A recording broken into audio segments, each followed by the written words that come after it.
पंडित Shriram Sharma Acharya. Hello friends. Pandit Shriram Sharma Acharya कोई पहचान के मोहताज नहीं हैं। आज पूरे विश्व में उनकी एक पहचान है। 20 सितंबर सन 1911 को उनका जन्म हुआ है अमलखेड़ा में।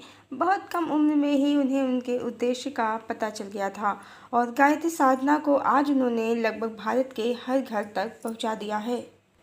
कम से कम आज कोई गायत्री इस शब्द से तो अपरिचित नहीं ही है और गायत्री मंत्र तो आज सभी को पता है।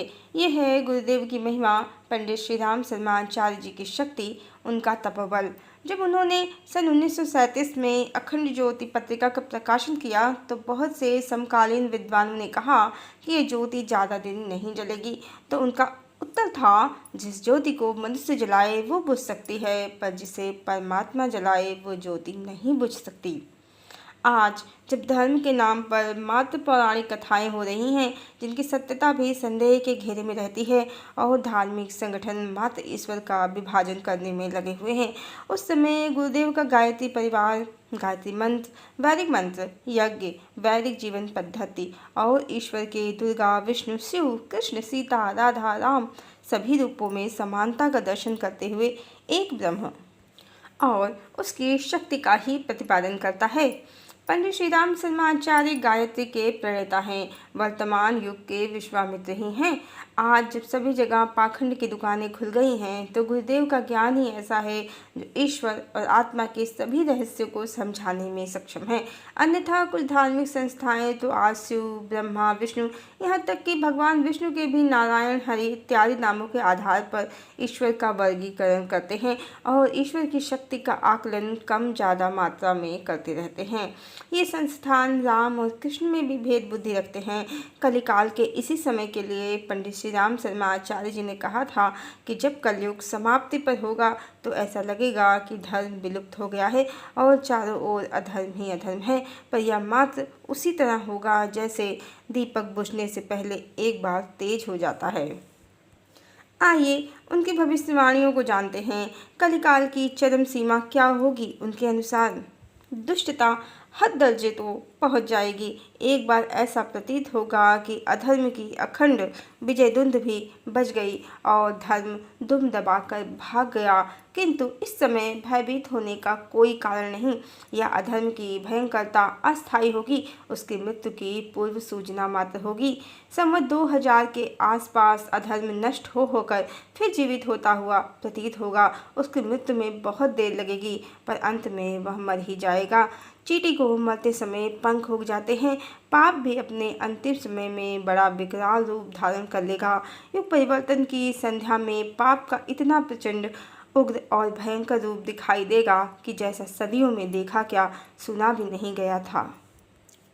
अधर्म से धर्म का, असत्य से सत्य का, अनीति से नीति का, अंधकार से प्रकाश का, दुर्गंध से मलयानिल का और सड़े हुए कुविचारों से नवयुग निर्माण की दिव्य भावना का घोर युद्ध होगा। इस धर्म युद्ध में ईश्वरीय सहायता न्याय पक्ष को ही मिलेगी। पांडवों की थोड़ी सी सेना कौरवों के मुकाबले में, राम का छोटा सा वानर दल असुर सेना के मुकाबले में विजयी हुआ था। अधर्म अनीति की विश्वव्यापी महाशक्ति के मुकाबले में सत्युग निर्माताओं का दल छोटा सा मालूम पड़ेगा, परंतु भली प्रकार नोट कर लीजिए, हम भविष्यवाणी करते हैं कि निकट भविष्य में सारे पाप प्रपंच ईश्वरी कोप की अग्नि में जल जल कर भस्म हो जाएंगे और संसार में सर्वत्र सद्भावों की विजय पताका लहराएगी। ये भविष्यवाणी उन्होंने जनवरी 1943 अखंड ज्योति पृष्ठ 16 में लिखी है। इसके अतिरिक्त युग ऋषि पंडित श्रीराम शर्मा आचार्य जी की भविष्यवाणियाँ जो इन्होंने अपने गायत्री परिवार के सदस्यों में की है, उनके बहुत से वीडियो सोशल मीडिया में मिल जाएंगे, जिसमें उन्होंने कोरोना काल, युद्ध, भूकंप और प्राकृतिक आपदाओं की जो भविष्यवाणियाँ की हैं वो आज पूर्णतया अक्षरशः सत्य हो रही हैं। उनकी भविष्यवाणियों में सबसे महत्वपूर्ण बात यह है कि उन्होंने बिना किसी कोडिंग के स्पष्ट शब्दों में भविष्यवाणियाँ की हैं। वो त्रिकालदर्शी हैं, गायत्री के प्रणेता हैं। वर्तमान युग में ज्ञानी और विद्वान बहुत हैं, पर वो तपस्वी हैं। उनके पास तपोबल की शक्ति है। माँ आदि शक्ति की अनंत कृपा है उन पर। एक बार उन्होंने कहा था अपने गायत्री परिवार के बच्चों से कि अभी आप हमें जानते नहीं हैं, हम कौन हैं। हमारे जाने के बाद आप हमें जानेंगे।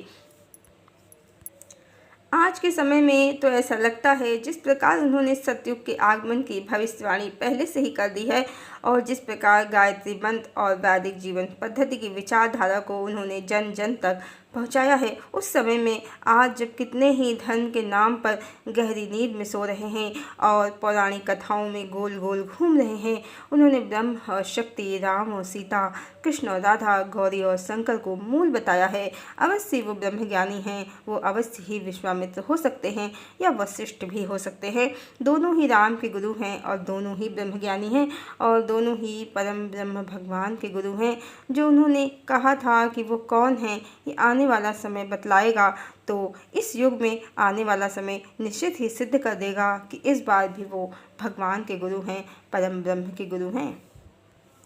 इस समय बहुत से लोग कल की भगवान को वैसे ही सोशल मीडिया में सर्च कर रहे हैं जैसे बहुत से लोग श्री कृष्ण की लक्ष्मी कौन है ये जानने में उत्सुक रहते हैं, पर यह निश्चित बिल्कुल वैसे ही है जैसे राधा श्री कृष्ण की लक्ष्मी हैं। हजारों का कोई खेल नहीं है। वैसे ही पंडित श्री राम शर्मा आचार्य भगवान के गुरु हैं। वैसे ये भी परम सत्य है, एक दिन नया सवेरा जरूर आएगा। रात्रि कितनी भी काली हो ढलती जरूर है, प्रातः काल तो होना ही है। गायत्री परिवार का ही ये गीत है जिसके दो बोल मुझे याद हैं। इसके आदरणीय रचयिता कौन है मैं नहीं जानती, पर सतयुग के आगमन के लिए, नए युग के प्रारंभ के लिए ये गीत उत्तम है। न रूढ़िवादी बने रहे हम, नया सवेरा जगा रहा है। स्वतंत्र चिंतन का राग कोई, विवेक वीणा पर गा रहा है। हरिओम।